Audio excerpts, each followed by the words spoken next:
The Own Your Intuitive podcast is for the creatives, spiritual entrepreneurs, and light workers in the world. The shining ones who have been told to dim their light and stop believing in magic. I say screw that.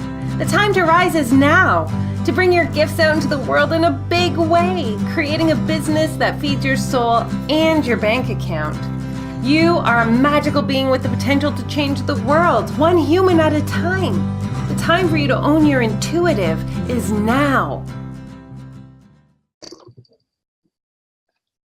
Happy Friday, magical beings of light. I am beyond excited for today's guests. I'm going to say guest because just as I was introducing our guest today, her beautiful cat who has graced so much of the last few months in my life, Bruce, has just stepped onto the screen. But outside of having this familial cat in our call today, there is so much joy for me to introduce today's guest because she is light embodiment. Not only is she light embodiment in a human form, she has the capacity to take the light of the earth and the universe and put it into a canvas that you can literally feel off of your wall. It's as though she can tap into your being, the light of the world, create something, and then when it is in your presence, the vibration it emits to you is so powerful and magical. So please help me in welcoming Shirley Harvey today to the Own Your Intuitive podcast. Thank you, friend, for coming on and sharing your magic. Hi, thank you so much for having me and my cats. Sorry about the loud bangs, you knocked something off. Totally cool. That's why I preempted this in the intro, because I knew that they were going to be present in today's call and in the energy of what we were doing here. See, Bruce is back. So, I know that we're meant to have a multiple conversation with your cats and you today. So, hi friend, how are you? I'm good. I'm blown away by your intro. Thank you. That's so beautiful. Yeah, I'm really good. I'm fully stepping into that light and presence, and thanks to the guidance I had from you. So it's just a joy. It's like you are such a vessel. Like, it has just been so powerful to watch you step into that power and into owning the light that flows through you as the vessel out onto the canvas. Like, that whole unearthing and rebirthing and finding yourself again has been quite the journey, and I can't wait to share it with the listeners. But as you know, in the beginning of the Own Your Intuitive podcast, my favorite question, and it doesn't matter how it comes out is how it's meant to come out, is, Shirley Harvey, what is your origin story? Okay, so you can tell by my accent, I'm originally from England, moved to Montreal, Canada 5.5 years ago now, with my son and then husband at the time, the father of my child. And after 3 months, we split up. And so I've been a single mum in Canada on my own with no support networks and sort of starting from scratch. So that's in a brief nutshell. Always loved to draw and write as a kid. I was just forever sat under a table drawing, writing, and talking to my cuddly animals. And now I'm sat at a table drawing, writing, and talking to my cats. Not a lot's changed. Do you want to know what, though? I think that that's a powerful statement to make, because when I stepped fully into who I am today and doing the podcast and doing all these things, all I did was go back to who I was when I was a young kid, right? I remembered having all the books around me and wanting to be an author, and now I'm an author and I write all day long. So I think that you saying that is the gift and the guide. Yeah, it's so true. And I detoured like you wouldn't believe. I actually did art all the way through school. I was probably better at music than art, but it was like I was living in the shadow of a sister who was very good at music. And also I didn't really like the people that chose music at school. I preferred the cool people did art and the snobby people did music. So I was like, I want to be cool. I'm going to do art. And I was always really supported by my parents. Just the message was that my mum had tried to go to art school and she couldn't really afford the paints. And so she was very stingy with it all. And she always felt like she could live that through me. So she always gave me the means to do my art. But the message was very clear, like, oh, Shirley's the artistic one. She cries all the time. She's very pathetic, because I was I'm super hypersensitive. And I'm also highly emotional compared to anyone else in my family. And then also the message was like, you'll never make money from your art. So enjoy it, love it. We're going to support it. Do it as a degree by all means, but it's not a job. It's not the real world, and you're going to have to stop it at some point. So what happened was I did my degree in fine art and graduated. I had one exhibition like with a group of the students in London. And my mum came and just said, like, she just said nothing other than it was hung wonky on the wall. And I was soul destroyed. Like, it was so like unnecessarily critical. And I don't want to be mean on my mum. She's amazing, but she's not good at complimenting to your face. So she'll compliment to others, but not to your face. So, and then I just realized, like, that's not the real world. I can't support this. I can't financially do this. And so I ended up going into admin and working crappy admin jobs. And then one day I met a homeopath who had cured herself from MS. And she was the most amazing, lively person I've ever met. And I got talking to her one day and just started following that little breadcrumb trail of curiosity. And the next thing I know, I'm studying homeopathic medicine for 8 years.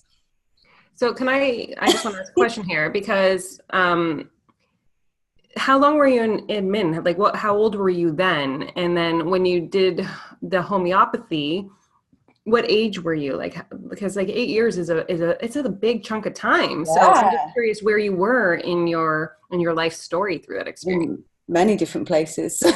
So, I mean, after I graduated, I guess I was 22-ish. So that was when I went into admin and just worked in like reception and administration jobs. And I was probably 25, 26 when I got into homeopathy.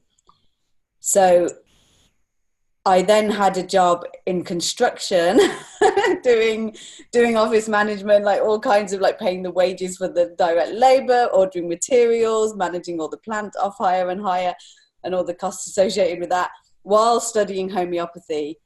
So I was working flat out the whole time, basically, like a 40-hour work week, a 20-hour study week, on top. So when I started the homeopathic training, I think I was in a relationship with the guy, and then that ended. And then I ended up, when I finished, I'd got a kid. So I was married to Chris at that point and had a child. So it took me a little bit longer than normal to complete the course, because I stopped and I had time out and I had a child, and then I had to jump through extra hoops. So do you think that being the highly sensitive, emotional person, is that what drew you, do you think, to homeopathy, because it is based on emotions? And I think what it was the perfect combination of science and energy and spirituality for me, because I had always been hypersensitive. I'd always been able to speak to spirit as a child, didn't really know what it was then, and hadn't really connected with it. My dad is actually a quantum physicist and mathematician. I'm from a family of mathematicians and scientists, and growing up as an artist, I realized, though, that I had already come in with this innate knowledge that I am spirit having a physical experience. And I was never really having a physical experience. It took me a very long time to incarnate in this body. And I remember my first out-of-body experience when I was 8 years old. And I'd fallen off my bike and I knocked all my teeth out, and I ended up I watched the whole thing from above me. And so I would always come out of my body at any trauma, any discomfort, any fear, any panic. So I had this innate sense of being spirit and not being incarnate in this real 3D world. There was a lot of not getting it. And so when I discovered homeopathy, it was like a light switch in my head went ding, and it made sense. Like, energy medicine made sense, whereas the conventional medicine had never made sense. And it was just it appealed to my scientific brain and it appealed to my logical brain. And I'm very equally left and right side brained. Like I really function both well in both, and they're very equally powerful. And so it opened up this whole new world of energy and the idea of this life force within us. And I actually came full circle to the point where I didn't need homeopathy anymore. To me, energy is energy, and so you don't need like this little sugar pill. It is innate, because it's the resonance of the energy and the story and the vibration that does the healing. And so after practicing for a few years, and I think by this point we were about to move to Canada, my son was 5, and I'd just done this 9-month mentoring program with a group of women. And at the end of it, I said, I don't want to be a homeopath anymore. I want to be an artist. And then the week after we moved to Canada, and I couldn't practice homeopathy here because it wasn't legal, and I'd have to jump through more hoops. And after spending 8 years qualifying in the first place, I was like, I'm not going back to college for another 2. And 5 years down the line, I'm now. That would have made you go back to school for 2 more years it was, yeah, and then it wouldn't have even been legal anyway. It's.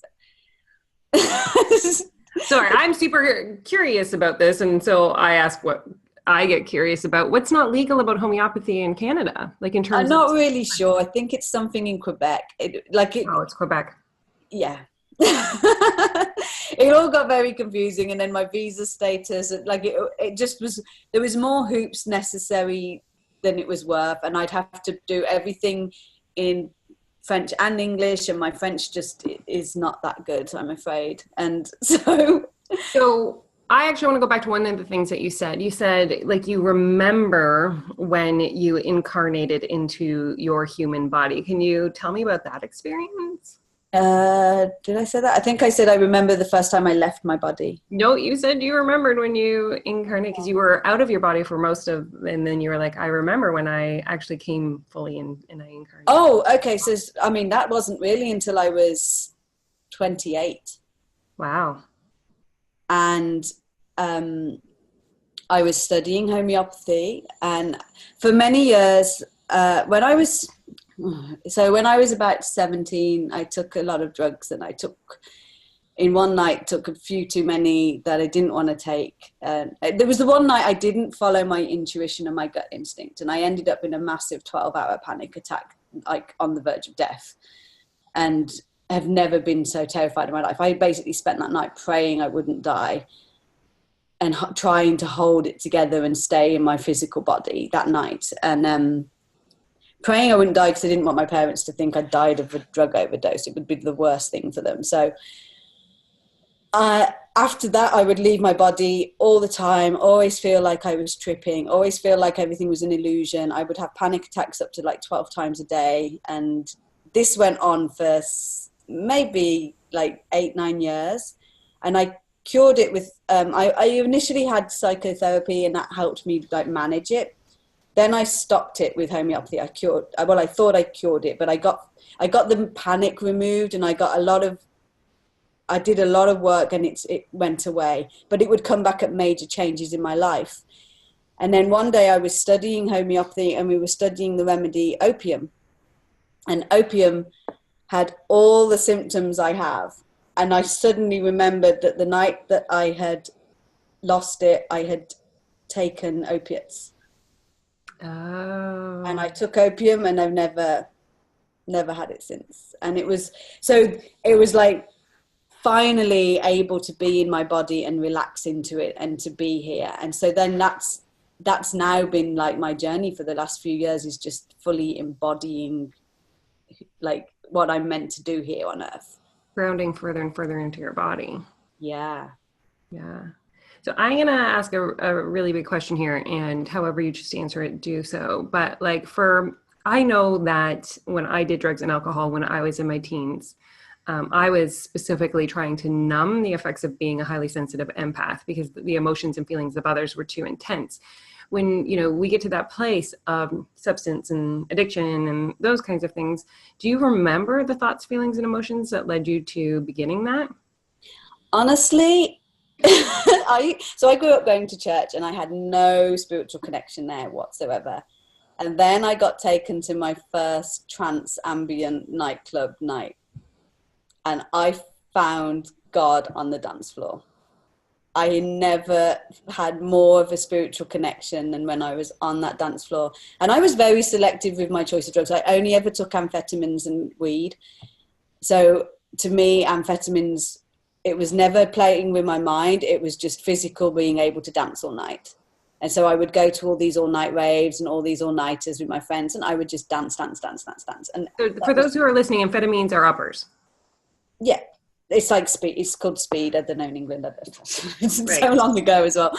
But so it was always the physical alteration that I liked, like the being able to stay up and dance and being able to just feel the rhythm, because that to me was, I'd never felt more spiritual than when I was on the dance floor. And I would do all night raves and then go to church the next morning, and I'd be sat like at the back of the church, like chewing gum with a like boom, boom, boom, boom techno beat in my head. And this carried on for about a year, I think. And then I eventually left the church, and in quite a painful way, but I just said, I don't believe in this God. Like, I don't believe in this religious sanctimonious thing. And I went to a happy, joy, clappy church. You know, it wasn't like Catholic strict or anything. But it was always this feeling of connection I had on the dance floor. And so the night when I actually messed up was I took drugs I didn't want to take, that I'd never taken before. And I took ecstasy. I took a mixture of stuff, and it was not what I wanted to do. It was New Year's Eve. I felt pressured. It was like I put myself under this pressure to have this amazing New Year's Eve night. And actually what happened was it imploded. And but yeah, you're right. And I have used alcohol and drugs to numb, for sure, and just have numbed down my senses. And so now, even now at my age of, like, I'm 41 now, and I'm trying to like actually unnumb my body, like, and feel it all and be really present with it, and be sensitive again, because actually I was always told it was something that was pathetic to be very sensitive. And when I moved to Canada, I realized how actually immensely strong it is to be hypersensitive, because you are so bombarded, and like it's an onslaught going just down to the shops, like where there's music playing and lights and there's things everywhere. Like, it's crazy. It takes so much energy to be in that environment, even for just an hour, that when I come back from being like in that position, I have to rest. And, so that to me, it's such a superpower that I have that ability, and I can read people's energies, and I can be there and understand and very telepathically like feel what's going on for people. And so now stepping into that and using it is like, it's awesome. Like, it's my superpower. Yes. Yeah. Everybody knows that I truly believe that our spiritual gifts are our superpower. So I love that you said that. Yeah. I am going to keep going back because I want to pull the story from back then to the present day. Okay. You said, I left the church quite painfully. Yeah. Okay. So around that time, 16, 17, we were part of, that church had a very good youth group. And I had grown up. So what kept me going back to church, my dad was super religious, my mum not so much, but what kept me always going back to that church was the social group that I had. Like, these were kids I had grown up with. And as we had become teenagers, there was this very strong youth group, and we would meet every Sunday in the evening, and we would have like an hour of like spiritual Bible discussion, followed by an hour at someone in the congregation's in the congregation's house, like one of their homes. They would host a social night. So then we would go and have drinks and cake and biscuits and socialize. And every few months we would go away to this cottage in this forest, in the countryside, right by like a river. It was always the most magical place. And I'd been going there since I was like old enough to, probably 9 or 10 years old. And it was always such a magical place for me. And we went there one weekend with the study group from church. And we were sat in the living room area, the fire was going, and the minister, who had basically baptized every one of us, like my two older siblings, my younger sibling. He had married my oldest sibling, like done her marriage. He'd buried my gran. Like he had been like part of the family church institution for so long, and like for my whole life. And we're sat and he's leading us in prayer, and everyone is so holy and engrossed in the prayer and really was feeling it. And I felt nothing. I felt numb. And I sat there doodling with a pen, and I was drawing the Fibonacci spirals over and over again. And that was how I was just being in the moment. And then halfway through the prayer, the minister, who had never, ever reacted in a bad way in any shape or form ever, stood up, put his hands on the desk like that, and just like, you know, scared the hell out of everybody and said, "I cannot do this while one of us is not spiritually present," and walked out. Wow. And at that point, there was like 8 or 9 of us, all eyes turned to me. And I took in an inhale, and I stood up and I said, "I'd better go speak to him then, hadn't I?" And I mean, I was 16, 17, maybe even less than that. And I walked to go out, and his wife she was looking at me with like she was terrified what she'd just witnessed her husband do. Like she'd never seen anything like this before. And so she knew how upset he was. And so she looked at me with such sympathy, and she literally just squeezed my hand on the way out of that door. And it still makes me tearful now, like, because I felt like I had massively let down a huge part of my whole family's religious experiences and my dad's relationship to this man. And so I went outside, and it was nighttime, and I just said, I'm not feeling connected to God. I don't feel spiritually connected. And so we had a good chat, and he agreed that maybe I should sit out of that portion of the weekend.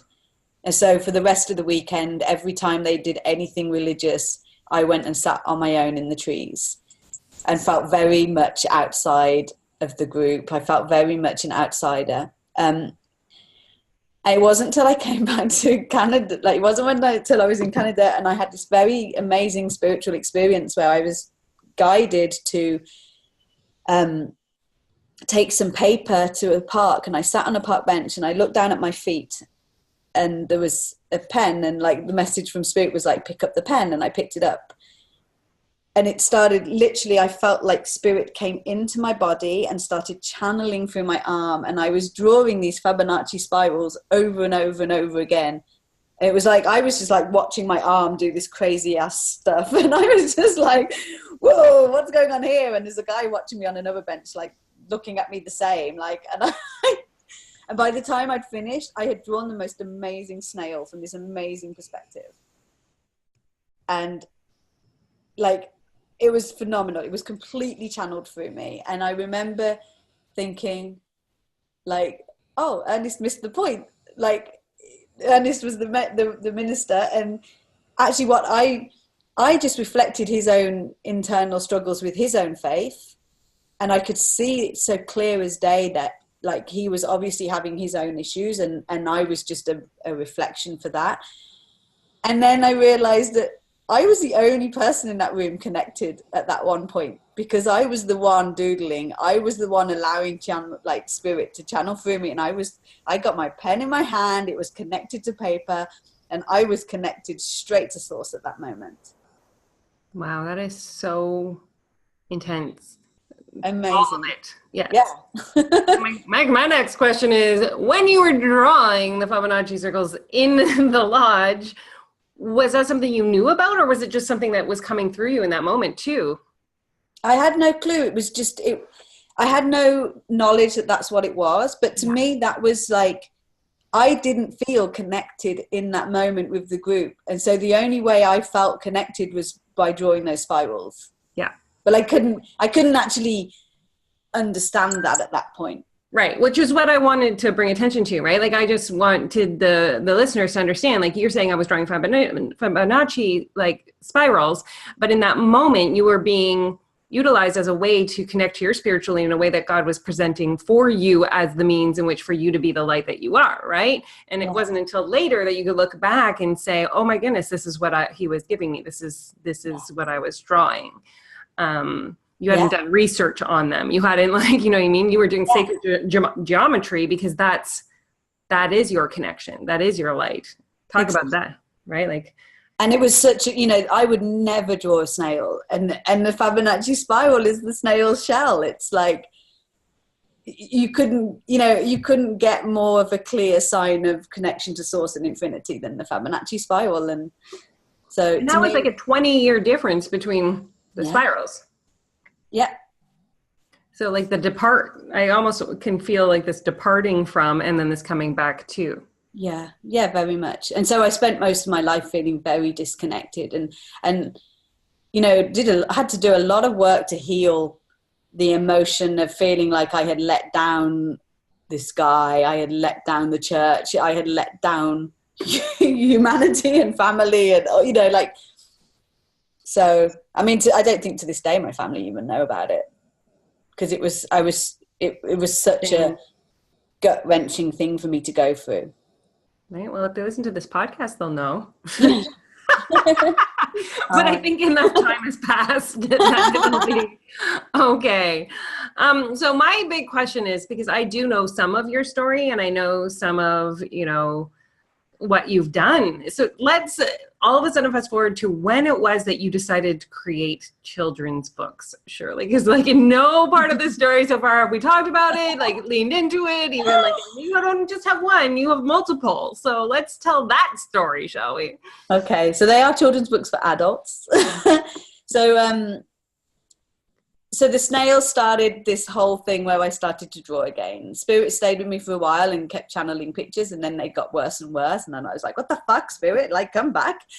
Come and draw for me. And Spirit was like, no, you don't need this. You can just do this. And so then I started drawing. So I ended up running 2 Etsy shops. My first one was called Unicorns with Attitude, and it was unicorns on BMXs and skateboards and sloths. And then I ended up doing all these animal watercolors of like animals doing human things, and I was able to really portray humanity through the animals. Very realistic paintings, so the paintings look like, you know, realistic animals, except they're doing all these really ridiculously human things, like sat in a cafe daydreaming, and at the same time I was going through the separation with my husband and going through quite an ordeal with my son, who had basically had to move countries, have his whole life ripped apart, suddenly find his mum and dad separated, going to a school with a funny language, you know, like. Can I just ask how old your son was when you guys came? Just for 5. Okay, so yeah, that's a very just turned 5. And so he really wasn't doing well. I wasn't doing well, and we'd moved out, and what happened was, if we hadn't had the book Doctors Use, Oh, the Places You Go, we would have never got through that. I read that to him like maybe every night for about a year, and I would bawl my eyes out. Like the page when it says sometimes you'll feel all alone, and you know, when you're alone, you'll face up to your problems, whatever they are. Like I would bawl my eyes out because it would be so true to like my past journey and what we were doing. And I remember feeling like Samuel would look at me and be asking me to have the answers. He would be terrified and scared and crying and angry and wanting mummy to have the answers. And I was literally just as terrified, just as scared, just as lonely, just as confused, just as angry. And I wanted my mummy, and I didn't have my mummy, and I was on my own, and I was the mummy. And so I ended up writing the books I wished we'd had then. And so I wrote 5, my initial books were 5 books. They were all like rhymes and about emotions, and they're all illustrated. And it's a way, like to me, when you go through trauma and when we go through separation or anything or loss or anything as an adult, we don't stay as an adult during that. Our emotions become like those of our child, like as we were a child. Like we don't suddenly grow up and have all the answers. We end up feeling more scared, more confused, and more in need of a hug and love than ever. And so the books I wrote kind of do that. I wanted that, and it's a way that, you know, they're also written for kids and adults, because it was a way for me to sort of connect with Samuel, having a kid's book that dealt with such like adult issues. And so he, you know, we both needed that, and that's why I wrote the books I did and illustrated them. And it was kind of like a dream I'd had as a like child, and had never ever dared even go there, like with the dream, because I just didn't believe it would happen. And they all came as like divine downloads. It was like they were so easy to create and make. Can you share? Because I get that you're like, because for me and for those listening, you're saying like I created them to be for kids and adults about emotions and things like that. Can you tell us what the books were about, like the 5 different things you were going through? So the first one I wrote was Joy, and it was born from me being seriously depressed and literally lying on my floor for months crying. I would take my son to school, come home, and I would literally shut the door and slide down onto the floor. And at 3 o'clock, I'd pick myself back up and go back and get my son. Like it was like years of pain and depression and disconnection, like coming through. And I ended up one day just thinking, I either end this or I fix it. And so I got on Google, and I remember finding ways to be happy, and one of them was to grin at yourself in the mirror for a minute 6 times a day. And I thought, well, where I slide down onto the floor, there's a mirror there anyway, so I could turn and look at it. And I started doing this grinning, and I remember like after 2 weeks of doing it, walking down the street, and this guy like giving me the biggest grin ever, and it was so beautiful. It was like the smile of an angel. And the minute he passed, I realized that he was reflecting my smile back, and that it was me smiling, and that he had then smiled back at me. And I had just been walking down the street smiling, and it was like, fuck, I'm happy. Like, I'm happy to be alive. I haven't felt like this in years. And because I mean, I had postnatal depression, so for like a good 5-6 years. And it was just this moment of beauty. And so all the steps I took to find my inner happiness again, I wrote into little poems and put in this book, Joy. So that was the first book. The second book was about love, because I really didn't know how to love. I really didn't. I think I said the words, but it was never connected. I didn't really understand what love was. And I remember someone once saying, oh, love's a verb. And it's a bit of a cliche now, but when the first time I heard that, I was like, whoa, so it's something you do? Like, what the, like, and I remember having to go on this journey to figure out what love was. And then the book Lost came to me, and I got this download that I had to write a book about grief. And I was adamant I wasn't going to do it, because as far as I was concerned, I had been through so much loss and so much pain, and I didn't want to relive it, because as you know, you relive what you're writing about. Yeah. Mm-hmm. Yeah. Amen, sister. Yeah. And I remember feeling wretched for weeks. And I remember sitting in the bath, and one day just feeling like I couldn't feel this wretched anymore. And so I went, okay, I'll write the effing book. But I'm not going through any more grief. We're done with that. I said, I've got all I need. Let's do this. And it was like instantly I felt like this weight lift for me, and I felt happy, and I felt light again, and I felt connected. And so, and then there's one about growth, like called Grow, about personal development. And it's kind of like all the personal development books put into like poems and fun characters. So, you know, about how we have to try, we have to start, we have to fail, we have to get up again. And then the last one was just a collection of just the poems that never made the cut, but they were like good enough not to just ditch, you know. And it was all about emotions. So there's things about conflict, there's things about jealousy, there's things about friendship in there. So it was just all those like little tidbits of life like went into the Let It Be book. So yeah. I think that this is a really powerful thing, like from my perspective, and especially because like whether you know this or not, but today's podcast is the throat chakra that dropped for everybody to listen to. And so, you know, listening to you share about these 5 books is almost like you are taking the energy and the emotion that had been bottled up within your body for, you know, however old you were. This was like late 30s, I presume, at this point. Yeah. And you were taking that stored energy and giving it life, giving it support, giving it an opportunity to love on other people, to share that journey with them. And I think that that's a really powerful expression of your gift in the support of other people, right? Like you weren't just blowing it out and whatever, you were actually creating something beautiful that could guide others through the same transitions that you had been through. So wow, yeah, amazing. I guess, yeah, that's powerful when you hear it like that. Well, listen, they guided me to ask you about what the books were about for a reason, my friend. Because, right? Like just thinking about that, like just thinking about the emotions that you've been carrying and being able to place them in a way that others could then read and feel that release themselves. Like, sister, let's just say you're pretty freaking amazing. Thank you. Yeah. And I have a book about doggies dying too.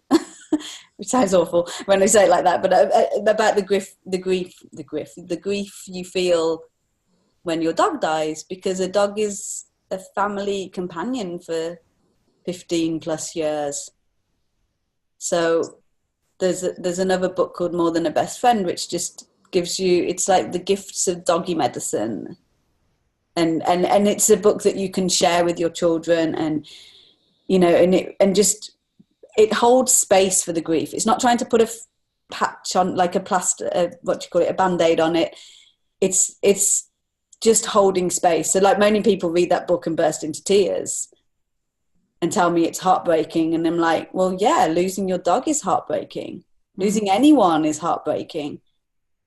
So let's not skirt over that and try and get over it as fast as possible. Like, no, let's feel that, because there's so many gifts when, you know, like I love Brené Brown, like one of her books, Rising Strong, I think. And she just talks about like when you're down in the dirt, there's so many gifts down there. If you can actually sit there and look around instead of just desperately trying to get back up again. So funny, because somebody in Avalon said that to me during the call, like, since you've left, and then they were like, so you're just telling me to sit in the mud. I'm like, yes, I'm telling you to sit in the mud.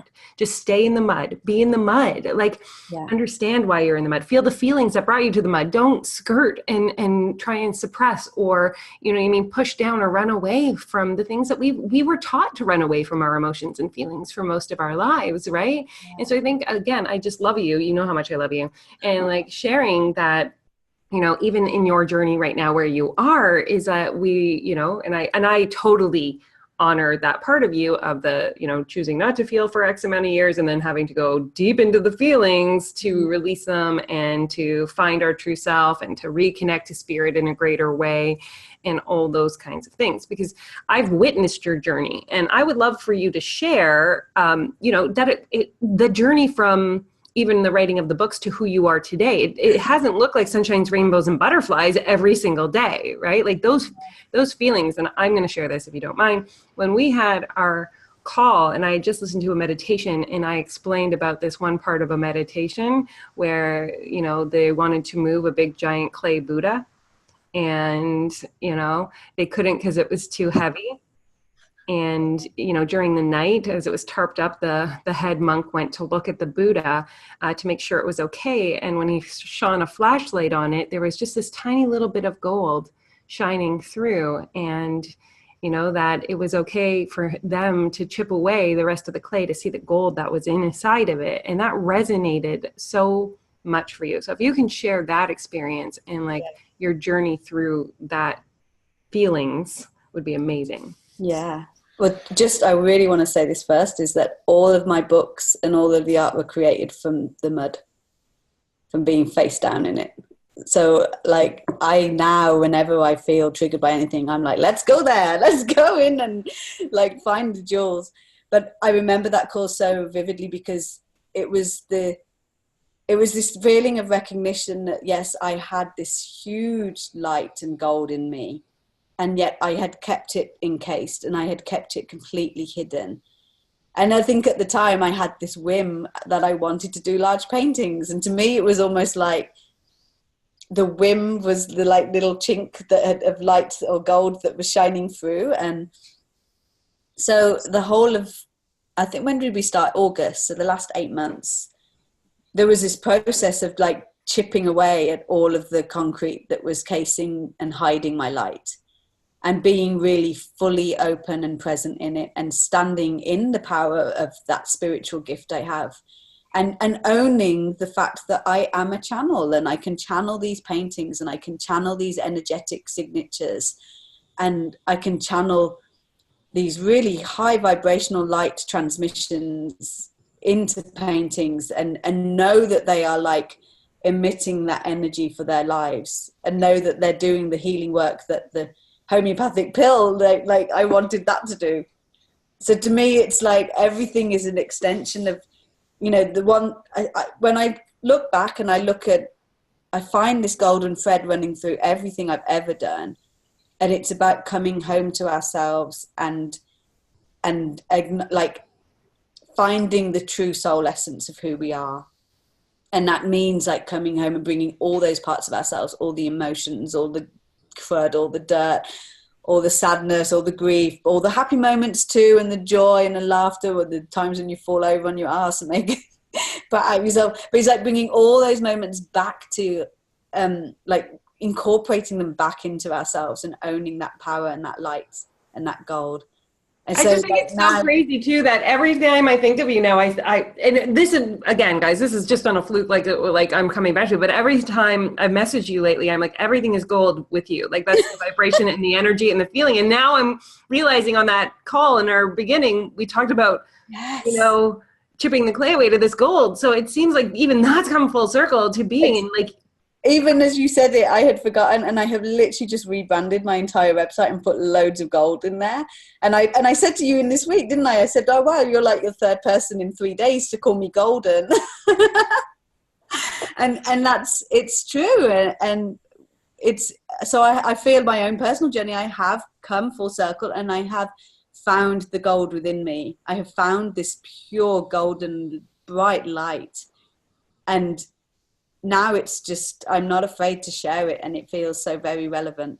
I want to bring up something, because all day this morning I was thinking, and I was having this thought, and I was like, why am I having this thought? But I realize now it's a really powerful conversation, and maybe we can have it, that clarity comes with movement, right? Like we don't necessarily know what we're meant to do in the first step. And so it's taking steps and trial and error and doing different things, and, you know, really placing our energy into different buckets and pools. And then all of a sudden you're like, whoa, no, this is it. This is the right one. And you have so much more clarity because you've been in this state of momentum and finding your true self and putting all the pieces together. Can you share that piece? Oh my God. So I want to talk about painting with this, because I was telling you earlier that when I'm painting, I have this natural ability to stay in this very fluid, connected spiritual state of working, and struggling to bring that into my business or into my life. But it's the same thing. And it's like, when I'm painting, there is like, so like the shitty first draft when you're writing, like my paintings are layers, and there's always a chunk in the middle where my paintings look horrendous and I am feeling sick, and I post the pictures anyway because I want to share the process. But I know and I trust when I'm painting that that's part of the process, and that the painting will not look anywhere near as good as if it doesn't have those layers in it. And so to me as well, like the uncovering of where I want to be with my business and what I want to step into fully has always, it's been like that. Yeah, I've done courses, I've tried mentoring, I've tried coaching, I've done the Etsy shops, I've done the books, but it's all the layers that build on the knowledge and build on the spiritual growth, and that become part of what I'm able to do now. Like I would not be able to do these paintings that I do now had I not done all of that, because the layers wouldn't be there. There'd be things missing, and something wouldn't work, and it wouldn't. And like even without the homeopathy, it wouldn't work on the same level. And so just like with the paintings, and like, you know, there was these, you know, we do these edits when you're writing or when you're painting, it's like there's layers built up. It's the same with me uncovering my gold. It's like I've been allowed to kind of I've allowed myself to step in all the directions that I have curiosity in. And it's like following that. I don't, you know, people say follow your joy. That's never resonated for me with someone who suffered from depression so much. It's like, what the, you know, like I didn't understand it, but there's always been curiosity. And it was curiosity that led me down the homeopathy path. And it was curiosity that led me down like the spiritual path. And it's always, you know, and it was curiosity and on a whim that I started doing the large paintings. I remember just talking to you and just saying, I have this whim that I want to break out from these tiny little perfect watercolors to doing big, large acrylic paintings. And it was just a whim. I had never, you know, but even before I did watercolor, I had never done watercolor before. I know I went to art college, but I never did watercolor. On a whim, I actually got offered, I was asked to illustrate a book and she wanted watercolor. And so I said, okay. And she paid, like that client paid for my first watercolors, which I still have today, because I didn't have the resources to buy my own, and always on a whim, and it's always worked out beautifully, and I'm good at it all. And but it's like there's always these layers, and I wouldn't be where I am today without them all. I remember the awakening you went through when you made those first few large canvases as well. Yeah, like I felt I really come home to myself, and the one painting still hangs on my wall, and that's mine. Like I'm never going to sell that, because to me that was my soul essence signature. And I wake up every morning to it. It's opposite my bed. I go to sleep every night to it. I meditate to it. I feel lost. Like I can lose and find myself over and over again in that painting, because it's so resonant with who I am. And I'm blessed because I have one. So I know exactly what you're talking about, because the one that I have, as someone who has also suffered from depression, and I do want to touch on one other thing after this. So it's like, Tamara, come back to this in the end, right? But to me, it was like the dark hole and then the shoots of light that come from the dark, and from a family that suffers from depression, and my husband and my daughters and my sons and like everything like that. This represented hope, right? Like, and it's this beautiful like expression for me of like, because I'm such a huge nerd, I go into when a ship in space goes through travel. This is what I see when I look at my painting. You might not know this, but this is what I see. There's that period of in between. Oh, I love that. Before it comes out into the light, right? Yeah. And so when I look at the painting that you have made for me, and that I feel so freaking connected to, it's not even funny. It's like that in between, that dark period before it re-emerging into this beautiful space and this beautiful light. Yeah, and true. I want to talk about, before I do the other thing I want to talk about, is this moment that you did these first paintings was the first time you understood like you were part of the light grid situation. Yeah, well, that download came at your retreat in December. And I think you'd split us up into groups, and it was the last day, and it just came as a download, like your paintings are to form light grids at heart level around the world. And don't worry about who they go to, when they go to them, or how, or even if they get moved. Like, just trust that there is something way bigger at play than you right now with these paintings. And it was like, whoa, okay. Like, powerful. And then as they've been hung in homes, like I can feel the energy vibrating off them. I can feel the change in the dynamic, and it's really powerful to hold. Like, and like the latest one I've just done is actually for a woman that does work with light grids and goes around the world setting up light grids, and hers is like, I mean, it's so interesting as well that I see the transformation happening in people's lives as they receive these paintings and as they're having them. So like her whole life has changed dramatically, but in the most beautiful, sacred way. And it's like the painting held her to the highest vision and held that space for her. And like her painting, like I downloaded that I could channel light language, and I channeled light language. And I don't know if you've ever seen light language, but it's pretty crazy. It's a bit like making a weird language up. It's like speaking Vulcanese or something and wiggling your body. But I downloaded I could do it, and that her painting needed it. And so her painting has a whole layer of me doing a light language transmission into it. So can I share a download I had yesterday? Yeah. So I was in a conversation with somebody at my kitchen table, and it was really powerful because at the end she was like, this conversation has been like soul blowing. And I was like, wow, like what a gift. But when she had asked me, she's like, how do you know what spiritual gift you have?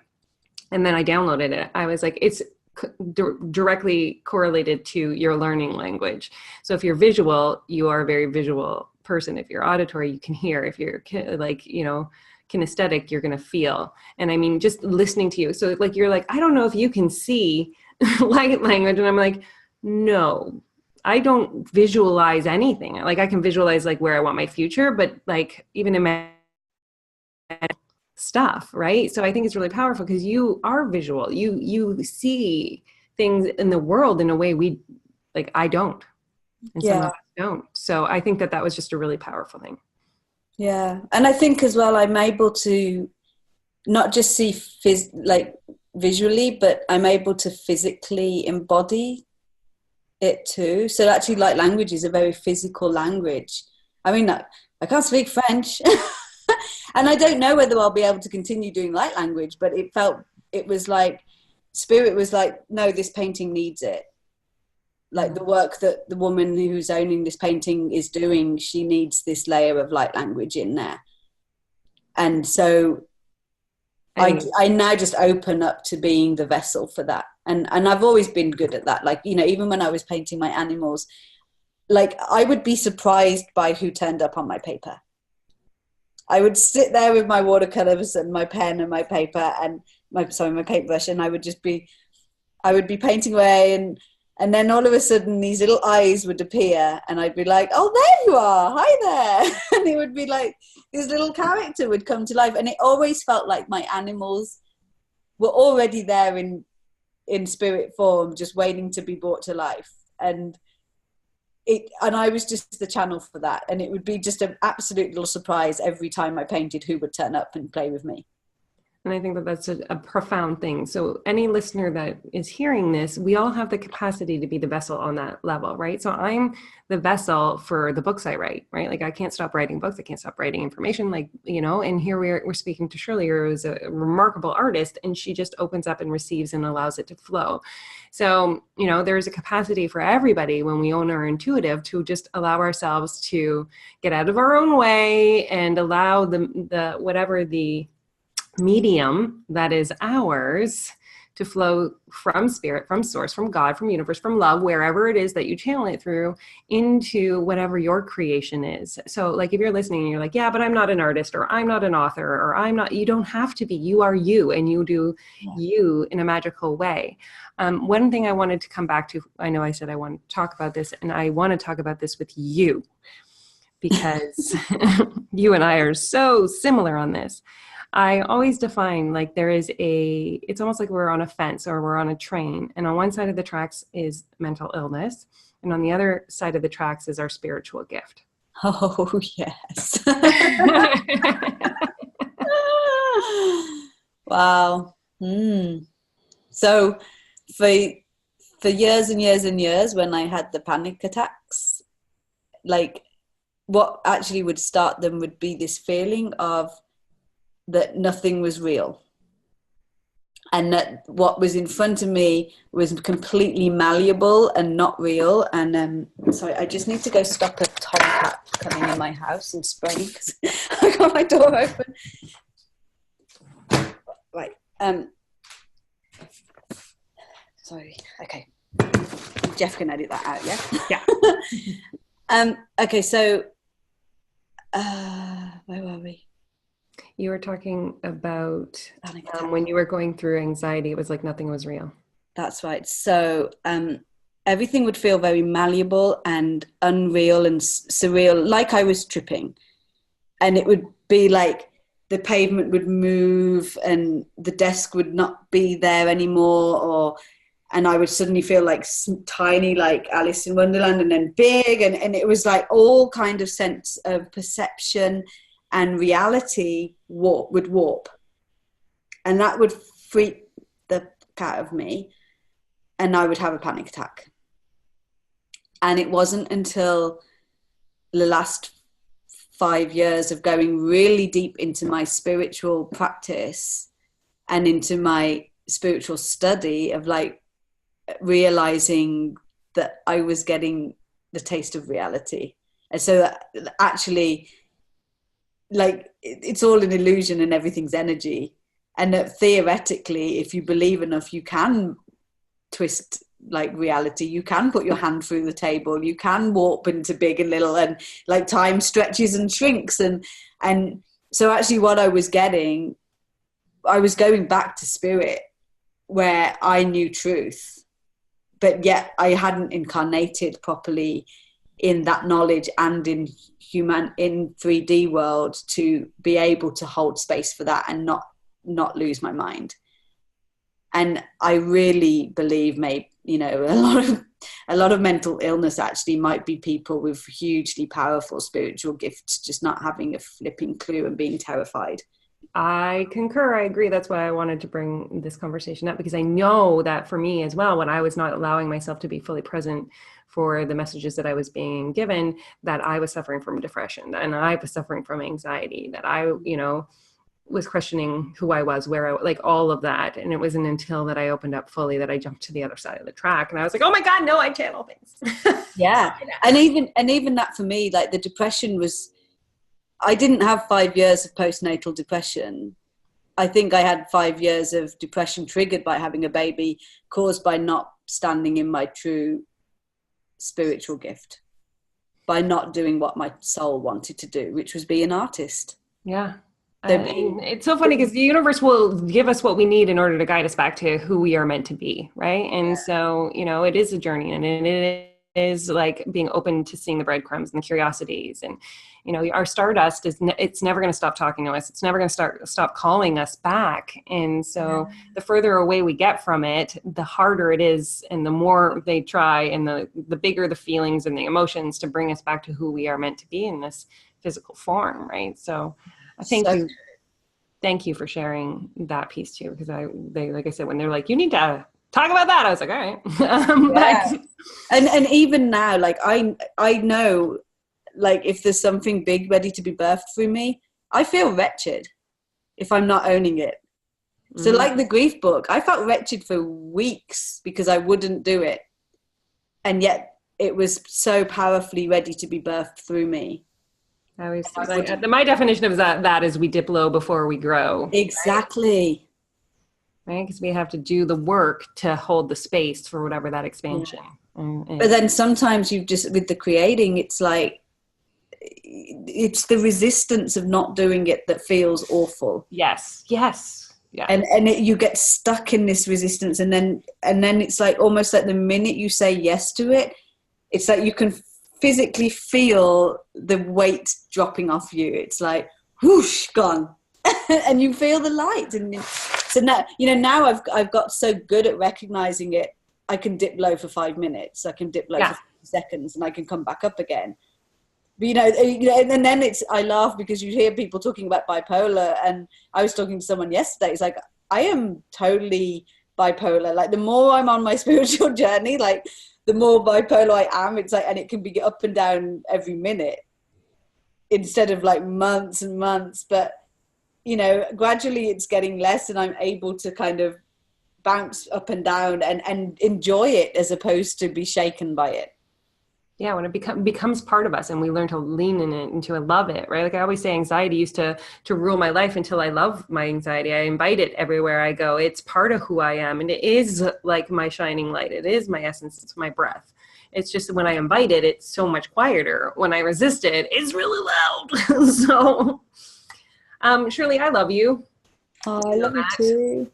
And I think that there were some people during this call who were like, I need a piece of light grid, beautiful, connected art on my wall. Like they could feel, and guys, you will know it was a visceral feeling when I looked at the piece of art in my house. Like it was just like, oh, I would stare at it on your Facebook, and it was mine before it was mine. Like it truly was.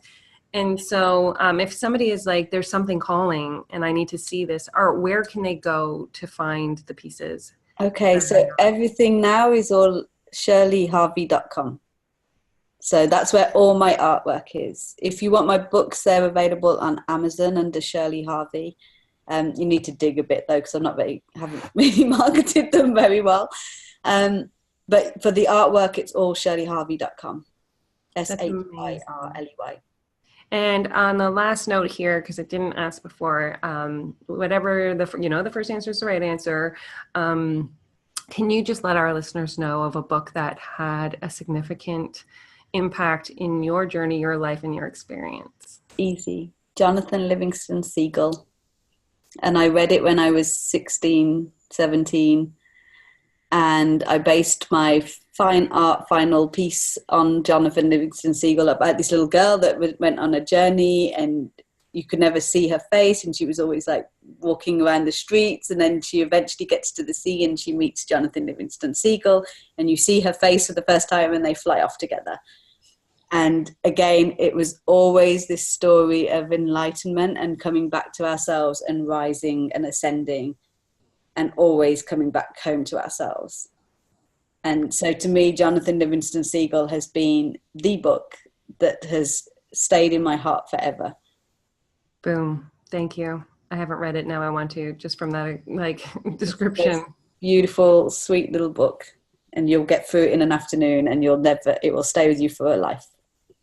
Shirley Harvey, thank you. Thank you for sharing your light and your magic with the listeners today, because you are just pure gold, truly and completely. Oh, thank you so much. It's been such a pleasure. I'm so touched. Yeah, right.